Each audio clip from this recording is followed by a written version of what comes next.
You just realized your business needed to hire someone yesterday. How can you find amazing candidates fast? Easy. Just use Indeed. Stop struggling to get your job post seen on other job sites. With Indeed sponsored jobs, your post jumps to the top of the page for your relevant candidates, so you can reach the people you want faster. According to Indeed data, sponsored jobs posted directly on Indeed have 45% more applications than non-sponsored jobs. Don't wait any longer. Speed up your hiring right now with Indeed. And listeners of this show will get a $75 sponsored job credit to get your jobs more visibility at Indeed.com/ARTS. Just go to Indeed.com/ARTS right now and support our show by saying you heard about Indeed on this podcast. Terms and conditions apply. Hiring? Indeed is all you need. The Signal Oil Program, The Whistler.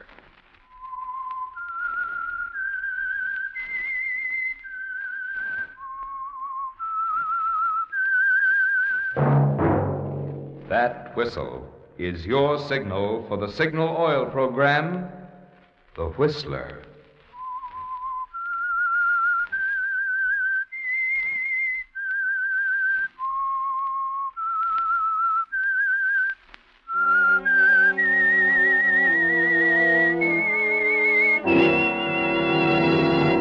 I am the Whistler, and I know many things, for I walk by night. I know many strange tales, hidden in the hearts of men and women who have stepped into the shadows. Yes, I know the nameless terrors of which they dare not speak. Yes, friends, it's time for the Signal Oil Program, The Whistler. Rated by independent research, the most popular West Coast program in radio history. In gasoline, you know, it takes extra quality to give you extra mileage. And Signal is the famous Go Farther gasoline. So look for the Signal circle sign in yellow and black that identifies friendly dealer-owned Signal service stations from Canada to Mexico. And now the Whistler's strange story, Backlash.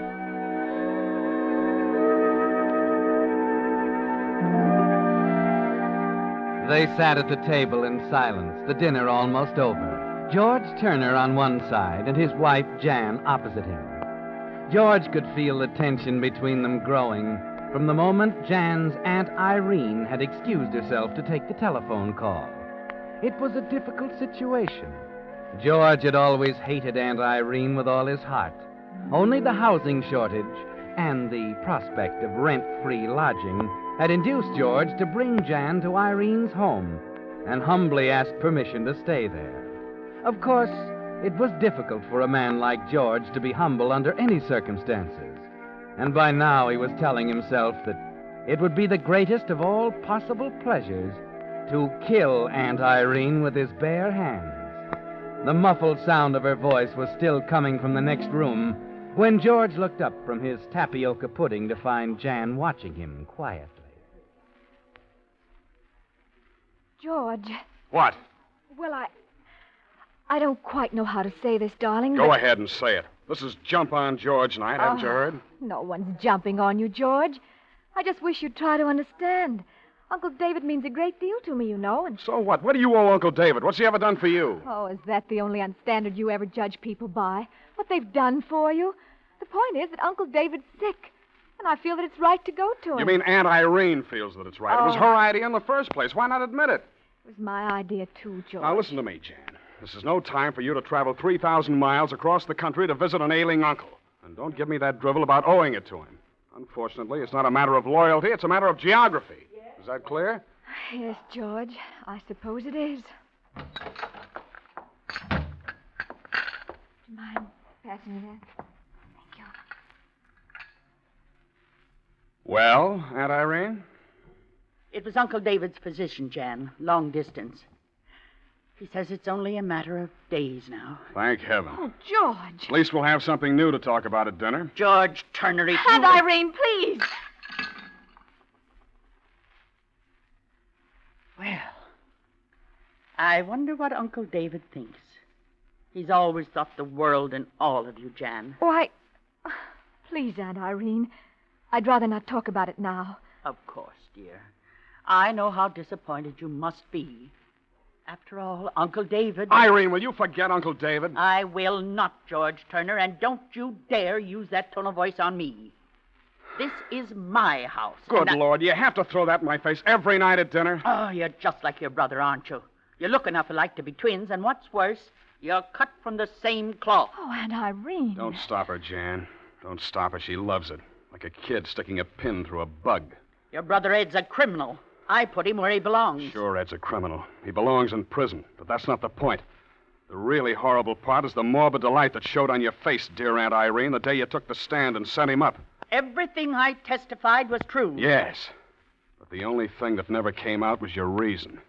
You thought if Ed went up, I'd be ruined, and Jan would leave me. Stop it, George. Oh, no. Let's have it all out on the table. You testified against Ed, hoping it would get Jan away from me. You let us come to live here so you'd have a better chance to get Jan away from me. Now you wanted to go 3,000 miles across the country just so you can get her away from me. That's not true. Not a word of it. But by heaven, you've given me an idea. If I thought I could save Jan from the misery you'll bring down on her head, I'd... So at last it comes out. Well, go ahead, Irene. Do your darndest. But I'll warn you in advance, it won't work. It won't work because my brother Ed and I are cut from the same cloth. Remember?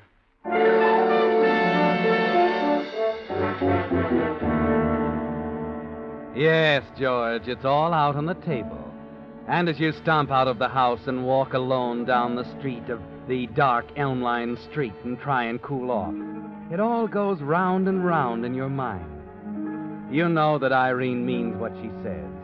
After a quarrel like that, she will try to separate you from Jan. And you know, too, that you'll never let that happen. That you won't stand by and lose the only person in the world, yourself excepted, who ever meant anything to you. So the idea begins to grow, George, and the next day at the office it's still there, like a hangover, and you find it hard to concentrate on your work. Anderson's usually pretty thorough in covering his territory. Pretty hard to see how he could have missed Bradshaw's. George. Yeah, Martin. That was, what account was that? Bradshaw. Oh, yeah, Bradshaw. That's at San Vicente? What are you talking about? Bradshaw drugged at Midfield. Oh. You've been on these books long enough to know that. Of course, sure. I'm sorry, Martin. I just... Mr. Turner, Yes? there's a man to see you. Excuse me, Martin. Turn. Who is he? Well, he wouldn't give me his name. Why not? Over there at the counter. The little man in the dark suit. Thanks.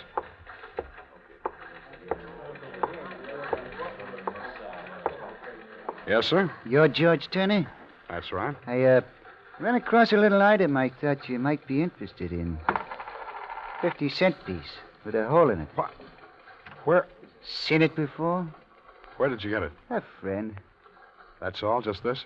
A note comes with it. Want to take a look? Let me see it, quick. Take it easy. The dame over there's looking at us. Here. If you want to meet somebody, your brother, father's... You, interested? Yeah. Yeah, I'm interested. Good. Room 238, Franklin Hotel. 10 tomorrow morning. He picks up the note and leaves, pausing a moment at the office door to toss you a wink. And you look again at the 50-cent piece with a hole in it. It's like a magic charm, isn't it, George? The minute you saw it, the dull ache inside you vanished. Aunt Irene, the crisis, Jan's trip west. It was all unimportant after all, wasn't it? Yes, that 50-cent piece is going to make everything so simple.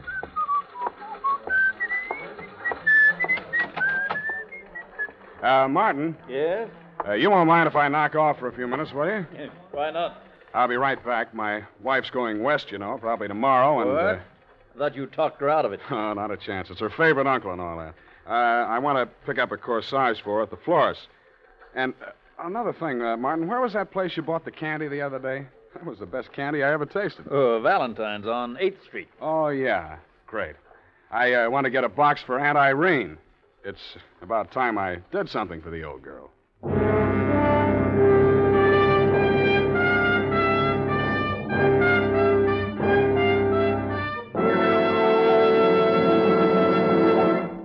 With the prologue of Backlash, the Signal Oil Company brings you another strange story by The Whistler.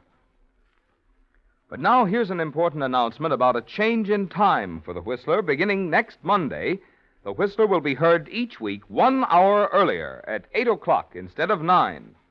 Remember, beginning next Monday, The Whistler, 1 hour earlier, 8 o'clock instead of 9. Friends, at the beginning of this program, you hear me say, in gasoline, it takes extra quality to give you extra mileage, and Signal is the famous Go Farther gasoline. But just what does Signal mean by that word quality? Well, translated into driving language, gasoline quality means quicker starts, faster pickup, smoother, knock-free power. In order for Signal to give you that kind of performance, the thrill of alert, surging power that puts extra pleasure into driving, Signal gasoline must help your motor run more efficiently. And when your motor runs more efficiently, you naturally get extra mileage. That's why Signal says your best yardstick of gasoline quality is your speedometer.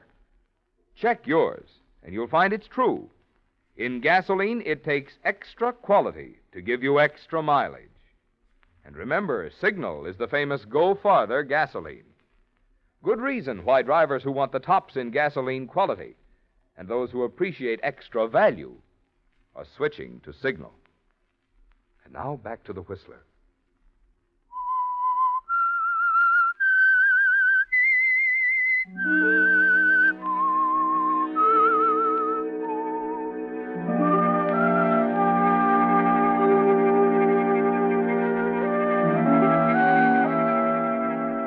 It was an amazing thing, wasn't it, George? Just last night it seemed intolerable, with nothing ahead but dreary months of fencing with a vicious, dominating woman, of silent, tense evenings at the dinner table while she picked away at the heart of your marriage to Jan, of useless rages and long, lonely walks in the night. But it's over now. You can see daylight ahead, and the thing that made the difference jingles in your pocket. The 50-cent piece with a hole in it that the furtive little man left with you this afternoon. You arrive home on schedule, a box of chocolates and Jan's corsage held playfully behind your back. Anybody home? Jan? Aunt Irene? Oh, there you are. Good evening, George. Oh, hello, Aunt Irene. Where's Jan? She'll be down in a minute. Close the door. It's drafty. I've something to tell you, George. Great. I'm listening. I had a long talk with Jan today. Oh? We decided, we, mind you, not I, that you're entirely unfair about the trip. I see. George, Jan is leaving tomorrow to visit Uncle David, and nothing you will say will change her mind. Is that clear? Of course. Well, is that all you're going to say? I think it's a wonderful idea. The trip will do her good. George, I want you to try and understand, darling. Understand? What's there to understand? Well, you see, Aunt Irene decided... I just told him. Oh? Well, George, you see, He thinks it's a fine idea. What? Of course, dear. I know when I'm wrong. A fella can't be right all the time, can he? George, what in the... Wait a minute. What are you hiding behind your back? Peace offering. For you, darling. Oh, a corsage. Well, after all, my wife's going to travel in style. What is this, George? And for you, Aunt Irene, a box of chocolates. Tell me, what have you got in the back of your head now? It's very simple, Aunt Irene. I know I said some intolerable things last night, and I'm sorry. I've thought it over very carefully and decided you were completely right. It's unfair of me to keep Jan from making the trip. That's all. You expect me to believe that? I've been wrong about a lot of things, Aunt Irene. I want to change now. I hope you'll try and understand when I tell you it's going to be different from now on. Oh, George, it's wonderful. When are you leaving, Jan? Tomorrow morning at 10:30. Oh. You'll forgive me if I don't see you off. Of course, George.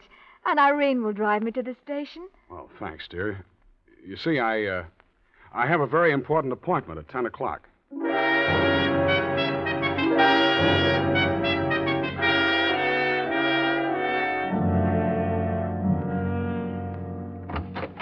Oh, 10 o'clock. Right on time, Turner. Come in. Thanks.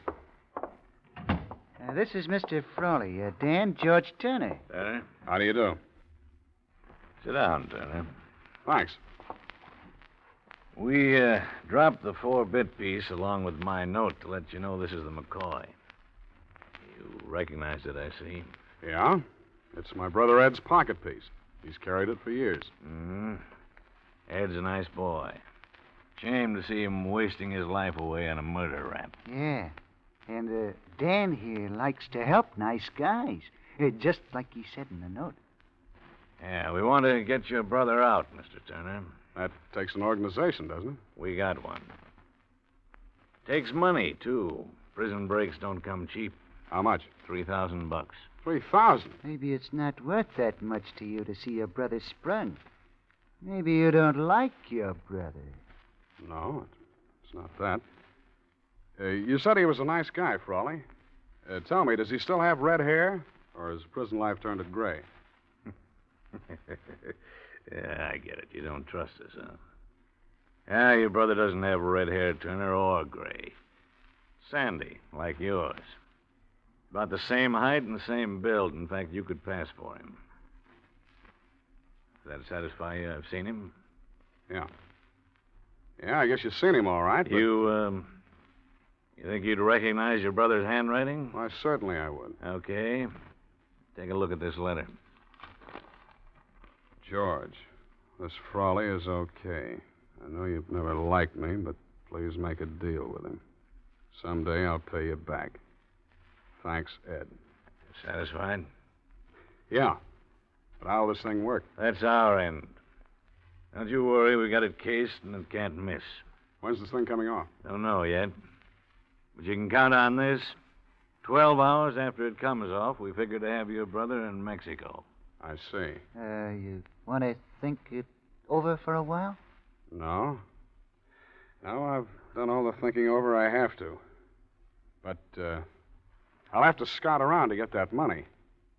I can have it for you in 24 hours. Okay? Okay, Turner. It's a deal.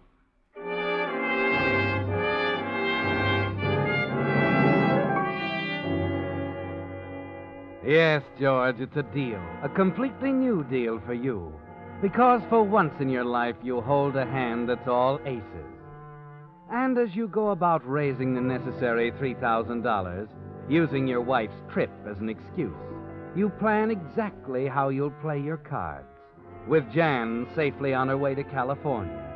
The next day, you manage to get the money to Frawley. Then, after 3 days of anxiously watching the newspapers, you're driving home from work with your next-door neighbor, Mr. Cameron, the car radio playing softly as the two of you talk. Well, I'm always glad when we're out of that traffic. Oh, yes. You know, I was reading an article on that, George. Some psychologists claim that half our nervousness is due to the increased traffic since the war. Yes, I read that. They blamed the other half on living with relatives. Why, yes, so they did. Well, of course, it's a lot of foolishness with some people. Your case, for instance. Your wife's Aunt Irene is a fine woman, George. She's all right. Sometimes I don't think you understand her exactly. You know, we think a good deal of her down at the garden club. Well, she may be fine at the garden club. But... Now, wait a minute, George. Before you say anything against Let's Irene, skip it. I don't want to talk about her anymore. George, This is Don Daly with a special item. Let's catch this, huh? In a daring daylight break, 3 prisoners escaped from the state penitentiary this morning, killing 1 guard and wounding 3 others. What? 2 of the fugitives have already been taken into custody by the swift work of state and county officers. The 3rd, however, is still at large. This man is Edward Turner, 37, a life-term killer. Turner is said to be armed and dangerous. He is thought to be... I am sorry, George. That's your brother, isn't it? Yes. I guess I better hurry up and get home. There may be some calls or something.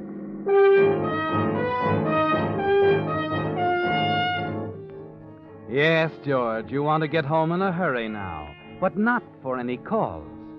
You want to make sure that Aunt Irene is there, that she'll stay in the house. You also want to get up to the attic and pick up that old bundle of your brother Ed's clothes stored away in a trunk. That's the first thing you take care of. Then you hurry downstairs again to find Aunt Irene pacing the floor. Well, something wrong, Aunt Irene? You know perfectly well what's wrong. Oh, you heard the news on the radio, too. I don't suppose you were going to tell me. Well, I didn't see any point in alarming you. It'll be in the papers soon enough. You'd like Ed to come here, wouldn't you? You're probably counting on it. Oh, now, please, Aunt Irene. Haven't I been trying my best to get along? He'll try to kill me. He swore he would that day in the courtroom. Now, Aunt Irene, he wouldn't try anything that foolish. Well, the police in the state will be watching this area. This amuses you, doesn't it, George? The fact that I wanted Jan to go away, that I'm alone in this house. You're not alone. I'll be here. And if it'll make you feel any better, I'll phone my friend Lieutenant Andrews. I'll tell him you want police protection. You'd really do that for me, George? Why, sure. So, just take it easy, Aunt Irene. Everything's going to be perfectly all right.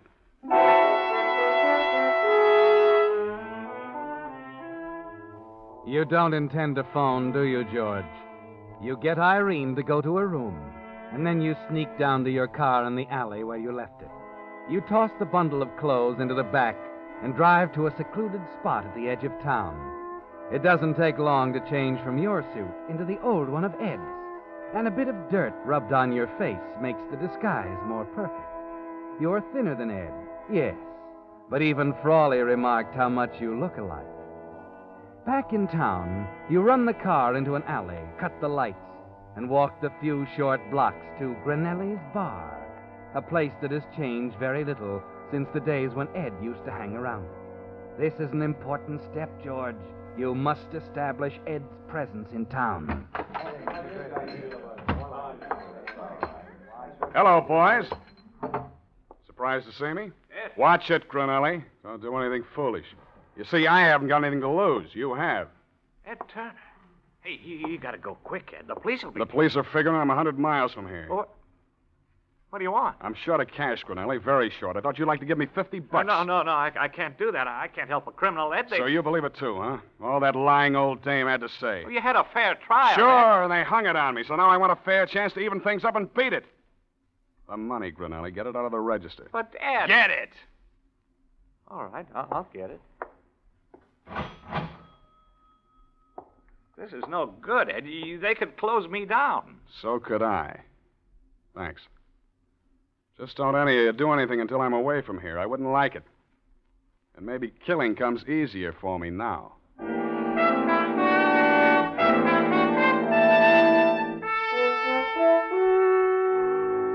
It wasn't easy, George. But you know as you hurry back to your car that there were 4 people in that bar who will swear Ed Turner was in town tonight, at large. 5 minutes later, you pull into a service station, change clothes in the washroom, and scrub the dirt from your face. No one pays any attention as you toss the little bundle of Ed's clothes in the back of a truck which is pulled in for gas. The next thing is your alibi, just in case something should go wrong. You drive over to the theater in your own neighborhood.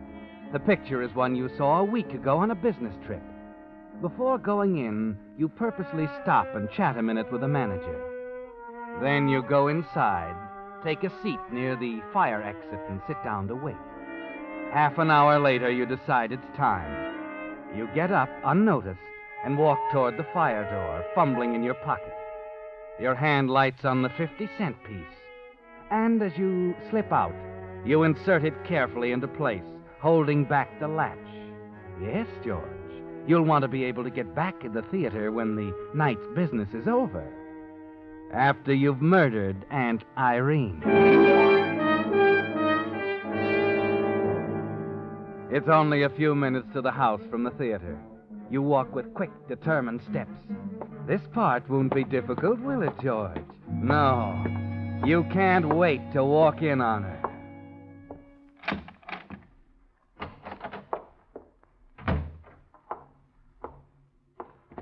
Hey, wait a minute. What's... Hello, George. What's the matter, Lieutenant Andrews? A little late to be getting home from work, isn't it? What? No, I was home before. I just went out for a little walk. What brought you back, George? Forget something? Or did you want to make sure your wife's aunt was dead?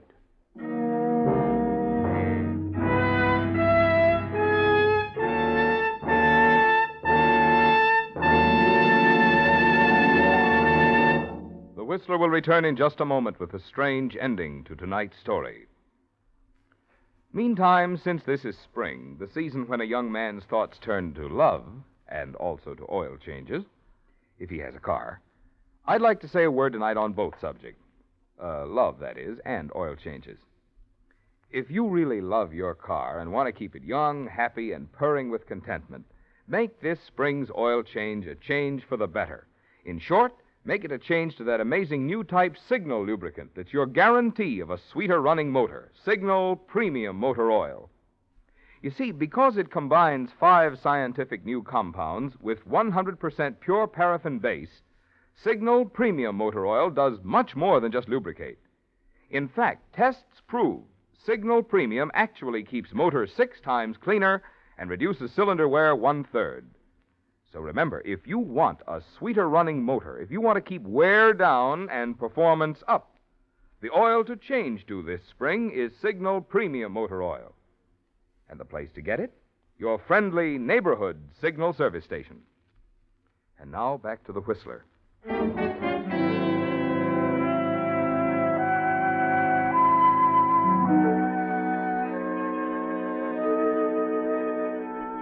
Well, George, you stand there speechless, stunned, almost as if someone had struck you with a sledgehammer when you walked through the door.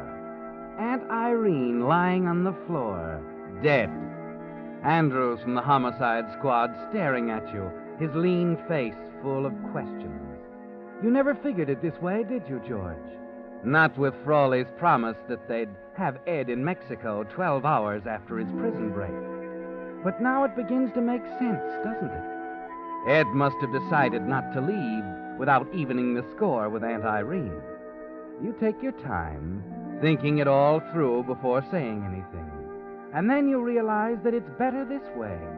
Ed's safely out of town by now, but he'll be blamed if you simply say you saw him. And you can say that, George, because Granelli and those people in the bar will back you up. Yes, it's better this way. You want to tell us what happened, George? Yeah, sure, Andrews. It was just an awful shock, that's all. I guess it's pretty simple. My brother, Ed, he was in town this evening. You talked to him? No, I saw him, though. I don't think there could be any mistake. And, of course, you know how he felt about Aunt Irene. Yeah, we know. Only we're more interested in how you felt about her, George. What do you mean? Mr. Cameron here says you hated her enough to kill her. Wait a minute. You're not accusing me That's exactly what I'm doing. Yes, only last week at the garden club, Irene was Yeah, telling me that you've told us all that, Mr. Cameron. All right, so we did quarrel, so I hated her, but that doesn't mean I killed her. He's lying, Lieutenant. I heard her scream. I heard him run out of the house. It was my brother. It must have been my brother. He swore he'd kill her. You've got to find him. He's on his way to Mexico. He's on his way, all right, but not to Mexico. He was killed less than an hour ago in a running battle with the police. That doesn't make any difference. I tell you, he came Got it, here. George. We know you're lying. You see, 4 witnesses are ready to swear that at the exact moment of the murder, your brother was downtown in Granelli's bar.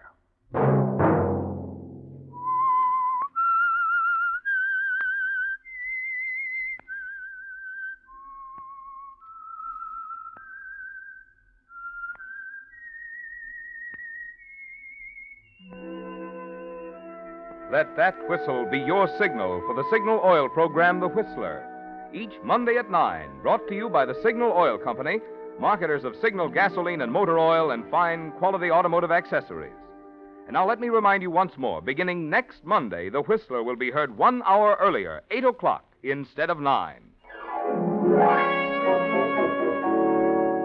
Featured in tonight's story were Howard Duff and Henrietta Tedrow. The Whistler was produced by George W. Allen with music by Wilbur Hatch, story by J. Douglas Ware, and was transmitted to our troops overseas by the Armed Forces Radio Service. This is Marvin Miller speaking for the Signal Oil Company. This is CBS, the Columbia Broadcasting System.